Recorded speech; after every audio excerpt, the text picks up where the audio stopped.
or are you for bringing murder in Brockton? And I politely asked, the gentleman, where did you find this information? And he personally told me that somebody from City Hall called him. Then I asked him to call me and let me know that as long as I'm for sanctuary city, I should leave Brockton.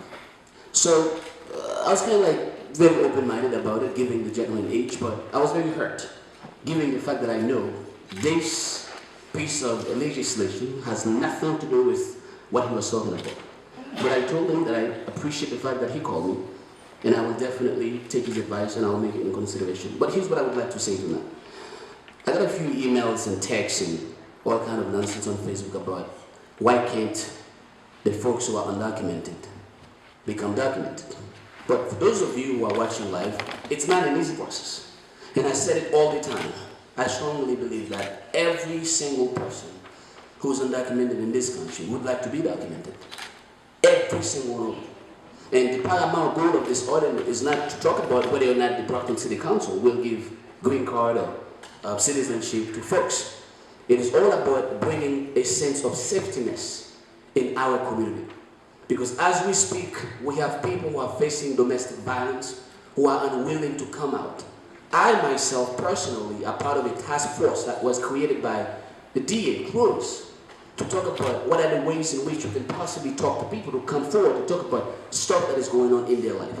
The DA stated that when he came here like recently, about a case that he was trying to fix, and they know who did the crime, but the person was unwilling to talk to them because they are fear of deportation or whatever you want to call it. But for this administration to portray this issue as the sanctuary's issue, it's nothing more than blatant lies. And I said it perfectly. If you drive on Belmont Street, you will see it for yourself. Stop Sanctuary City.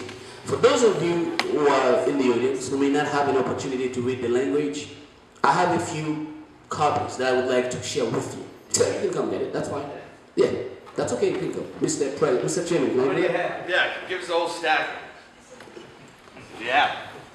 Councilor, it has to go through. Okay, so unfortunately, the chairman, well, I will give it to you. It has to go through the Bait clerk. and That's switch? All right. Bait and switch, what are you talking about? Hey, can you There's hand a it to me or process in not? place, sir. All right, sure. Hey, he offered it. I came up Sir, again. it goes to the clerk, our Sure. attorney. Hey, you tell me. All right. Yeah, you I'll want sit one? down Go ahead, and go I up just there. send it in the mail. What up?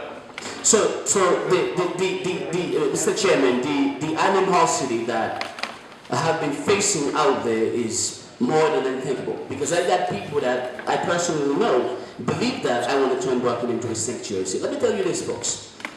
For 8 years I have been in this country, and for 2 years I have been a U.S. citizen. I have done what I'm supposed to do. And I am grateful to the city of Brockton because this place has been so good to me. And to have the courage to talk about myself as somebody that want to turn this place into a bad place, it's pretty unfortunate. But we all know what's going on with this. What I would like you folks to understand is that for those of you who may not have an opportunity to talk to law enforcement, ask them what is one of the best ways in which you can talk to somebody in order for you to find the information that you need to solve a problem. And they're going to tell you that if somebody doesn't trust you, they will not give you any information. And the paramount goal of this ordinance was to bring trust and confidence among our local residents and law enforcement. I myself got called from a few police officers asking me to do something that will make it easier for them to talk to people who are facing issues on the street. Well, if you don't believe it, I'm going to tell you this right now. Human trafficking has been a very dangerous issue for us. Domestic violence, and so much more. We know this is going on in the city of Brockton because we're not special, because we are part of the United States. But what I will never accept is for this administration to portray this piece of legislation, which I strongly believe and proud to support, to make it look like a sanctuary city.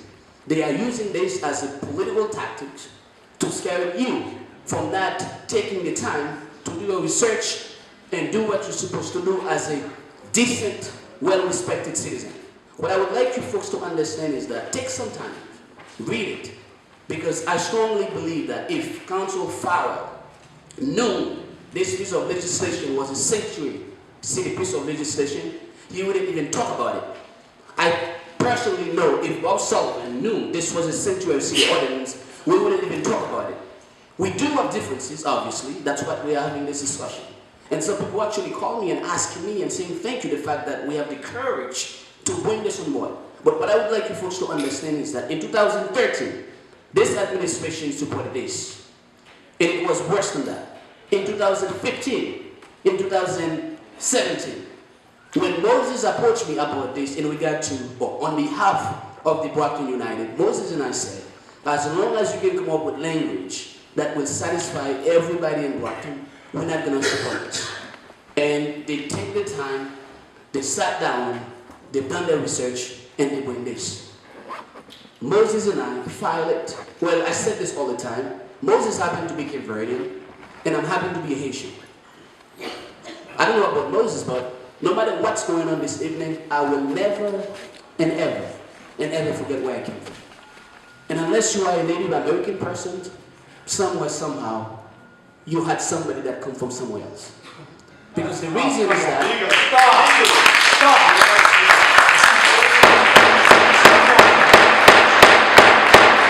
Because when we are talking about... He's going to speak right now. Take it, Mr. Chairman. He's going to speak. Ladies and gentlemen, there has to be decorum and professionalism. People are against it, people are for it, but it's about being right now Brocktonians and listening and having respect. You didn't have to bring that up. We just Don't have be here to... on our side as a politician. Sorry. Excuse me. Go ahead. Let's just continue the process, please. Go ahead. Thank you for telling me to go ahead. I appreciate that. Thank you. You're welcome. Go ahead. Thank you. And it's so unfortunate for somebody who's been dedicated his life for more than 13 years to serve you folks way before I came in this country and to witness this. Let me tell you this, sir. Let's not take politics as a wedge to divide us. This is one city. All of us, the 11 of us, are fighting for the purification of Brockton. Every single one of us believe in this place. It's hurt me as I'm speaking right now, to witness you folks talking to someone like Bob Sullivan, who've been working so hard on your behalf, on my behalf, on our children's behalf, on our city's behalf, to call him a politician. But let's face it, you voted for us to do the job. We work for you, sir. We are doing what you voted us for. We are doing what you voted us to do. And like I said, you will have an opportunity yourself to read this. And you know what's so funny? Yes, this is English. This is not French. This is not Haitian Creole. This is not Cape Verdean Creole. You will be able to read it on your own and have your own understanding. But let me tell you this to all of you. This piece of legislation is not a sanctuary city ordinance. The administration called it out solely because they knew what was going to happen. And the question you gotta ask, how come I was the only person that was called out when I was not even the main co-sponsor of that? Moses, my brother over there, and like I said, who happened to be Cape Verdean, and I myself who happen to be Haitians. So what I would like you folks to understand is that no matter how this go tonight, I will vote in favor of it.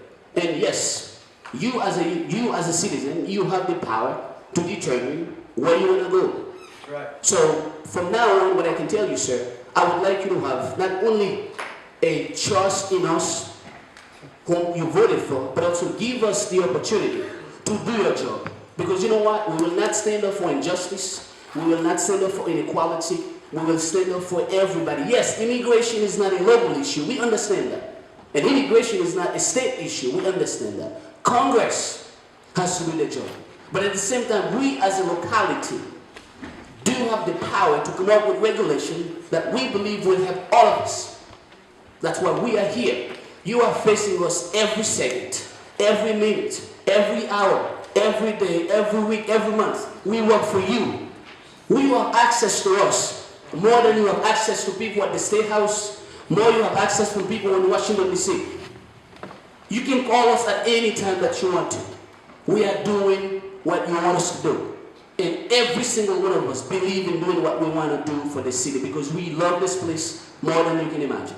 Do not let this administration fool you with that piece of legislation. The question we're going to ask, when you call upon this administration to come and testify in regard to why they don't believe in it, how come they never show up? Yes, we sent them a recommendation to actually explain or at least point onto what they would like to see. Well, according to what you just heard, nothing yet. So now they would like to make you believe that we want to turn this place into a bad place. Sir, let me tell you this again. I am proud of this city. I am proud of this place more than you can imagine. I will always be grateful to Brockton. I will be the last person that will encourage criminals, murder, rapists to come here. I will be the first person that will take this mic and call those people out. You can bet on that. And you can bet not only on myself, you can bet on Bob Sullivan, you can bet on Tim Cruz, you can bet on Monahan, you can bet on Winfowler, and you can bet on Moses, or you can bet on all of us. We may be on different pages, but it doesn't mean we don't care about this place. But tonight, you witness this. You can ask me questions, and I'll be more than happy after this meeting to talk to you. I would listen to you, because I work for you. I am your employee. The people is my boss. The question you gotta ask, who is the boss of this administration? Well, do your own research. Thank you, Mr. Chairman. Thank you, Councilor. Councilors, just to explain the process of the subcommittee meeting, it has to go through Attorney Resnick as clerk of the subcommittee, to be clear on that. Councilors spoke. Any other councilors? Councilor Farwell, please. Mr. Chairman, I'd like to just close with what I hope is something positive. I want to reflect back on what the district attorney said, and what the police chief said. And we can't control federal officials from any federal agency. But if my memory serves, both of those individuals said that their respective agencies or departments render support and assistance regardless of where you're from, regardless of your national origin. There are no questions asked about how long have you been here, are you here legally or illegally. So, in my view, I don't want to interfere with day-to-day police operations or policies. I would suggest there's an opportunity here for the police department to do some outreach to the different communities and let them know that's how we operate. I don't think most people realize that if you call the police, if you go down there, you're not going to be looked at any differently than anyone else, and no one's going to question your citizenship or run your name in a computer to find out if you're a resident or not. So there's an opportunity here to do some good, but for my part, sitting here, particularly after hearing our legislative council, I can't get involved in the day-to-day operation of the police department. I just can't do it. I don't think that's our role, and it appears from what the officers tell me that this chief and other chiefs have stayed away from the whole citizenship issue. And if you're a crime victim, if you witness a crime, if you seek assistance, they will help you in every way they can. And I am very disappointed in certain people in the city who, anybody who has read this, any reasonable person understands this is not a sanctuary city. You can call it what you want, but it's not a sanctuary city bill. It is the Trust Act. And there are many people talking about the arrest a week and a half or 2 weeks ago of the Brazilian. That would not have been affected by this ordinance if it was put in place as is. So fear-mongering bothers me, and I don't like trying to divide everybody. However, personally, I come down to one problem with the whole act, and we've kicked it around now for 4 or 5 meetings. Section 3, subsection C, is really the whole gist of this whole act. And, well, we've been advised by the attorneys that we pay, now we've had other attorneys that are not, and I certainly respect their opinion, but we've been advised by the attorneys that work for the city, our attorney and the attorney for the city government, that it is in direct violation of federal law.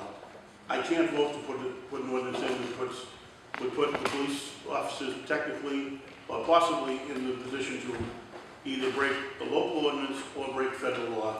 But also, I'm not going to vote for something that I know to be in violation of federal law or in conflict with federal law.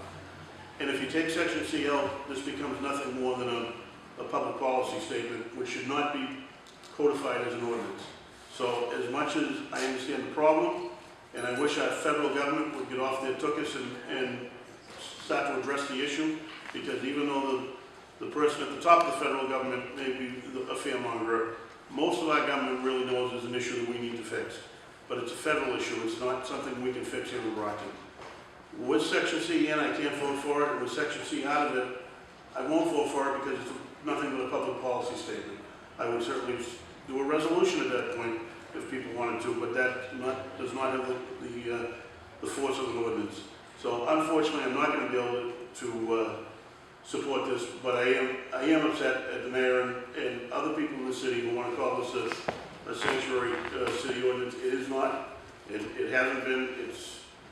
But with subsection C in there, I can't support it. So thank you. And Thank you, Council Cruz.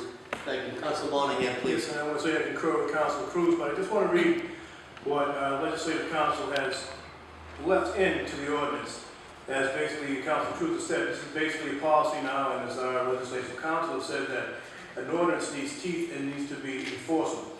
But what she has left in is basically saying that the City of Brockton will equally enforce the law and serve the public without consideration of nationality, ethnicity, or immigration status, citizenship, immigration status, lack of immigration documentation, national origin, race, and ethnicity shall have no bearing on an individual's treatment by employees or officers of the City of Brockton, agencies, or departments. So it's a policy that we do now, that we should enforce, but as an ordinance, it's not going to pass muster. But I think all of us agree here that we agree that all of our citizens should be treated equally as a... You know, you should all be applauded because you've dug in, you've done your due diligence.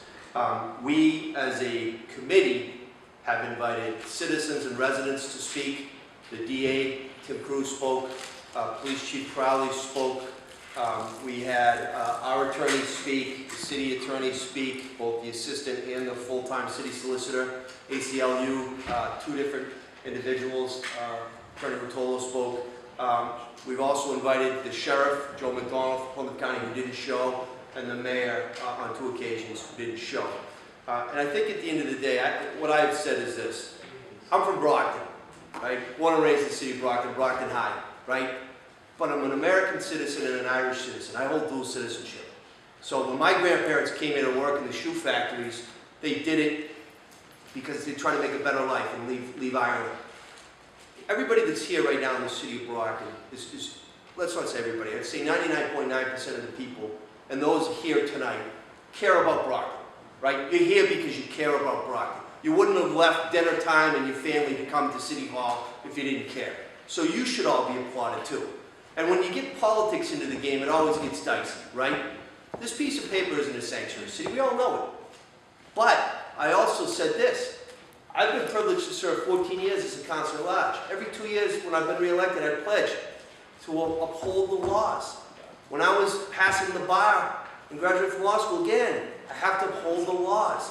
We have been told through the solicitor's office, Mr. Murphy, the assistant solicitor, and more importantly, our own attorney, that it doesn't pass the smell test relative to does it abide by the law or does it violate the law. So in good conscience, I can't pass this, I can't support this because it doesn't pass the law. And that's what we're all charged to do every 2 years, right? So I think at the end of the day, if it's a policy issue, it really has no merit to go on the books for an ordinance, okay? If it violates the law, I can't support it. We pay our attorney to give us advice.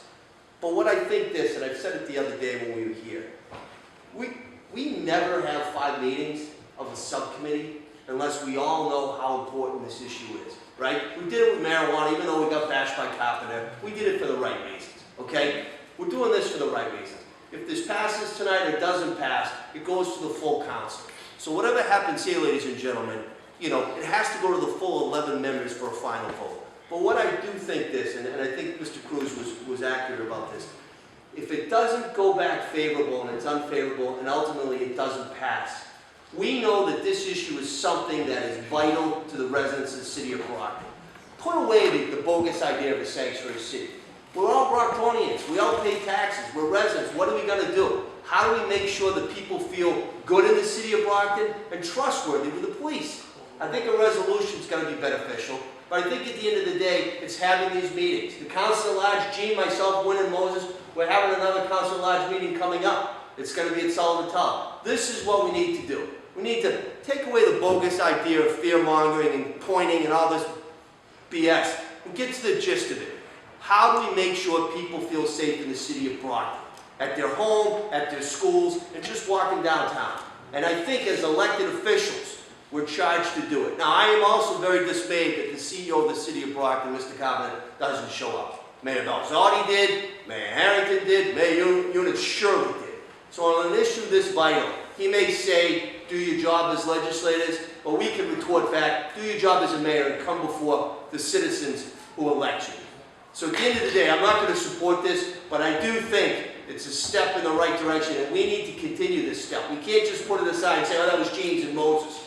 We need to make sure that it's something that we as a council can say, you know what, we made a difference in 2019, and it's impacting people's lives. Thank you. Mr. Chairman, Councilor. thank you. I need to say